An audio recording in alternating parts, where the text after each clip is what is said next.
اوریدونکو د پټرول ډیزل په نرخونو کې یو ځل بیا زیاتوالی راغلی دی. راځئ د خلکو سره خبرې کوو چې د پټرولو ګرانېدو په هکله باندې څه وایي. पेट्रोल को 8.50 पैसे ګران شو جی او پورا اثر پرې باسي ولې سیل وسر کمیږي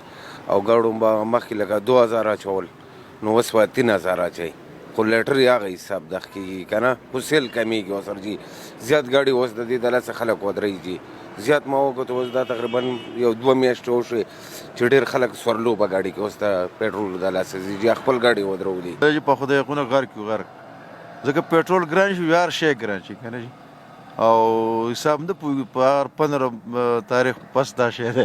او ټول قوم ته پته ده بچي ته پته ده چې دا څه حالات روان دي که نه د قانون حاکمیت نشته که قانون وی هر شی به ترو قانون کې د ترو پارلیمنت پکې ده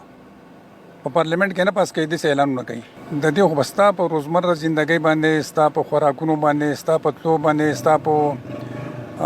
زراعت باندې په هر شي باندې د لوی اثر به راځي. د دې اثرات په عوامو دا دي چې پټرول ګران شي د هغې سره به کرایانې ګرانې شي د جون نور سیلونه به ګران شي عوامو باندې اثر دا دی چې خلک د ورځې ګټي 800 روپۍ خرچې کم از کم 2000 روپۍ ده نو دا خلک به اخره کې خودکشو ته کېږي او یا به شوکې کوي. دا شته منګایي چې دی دا شته منګایي پوره خو دوی له پکار چې د خپل دغه په ځای باندې ودرې چې لکه نور نه خوځوي ځکه چې دا شته حالات داسې روان دي چې لکه غریب سړی هر سړی چې دی نو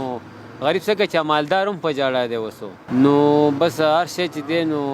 پټرول سره تعلق ساتي که نه چې پټرول ګران شي نو په هر څه باندې چې کوم دی نو دغه راشي اثر پرې وځي.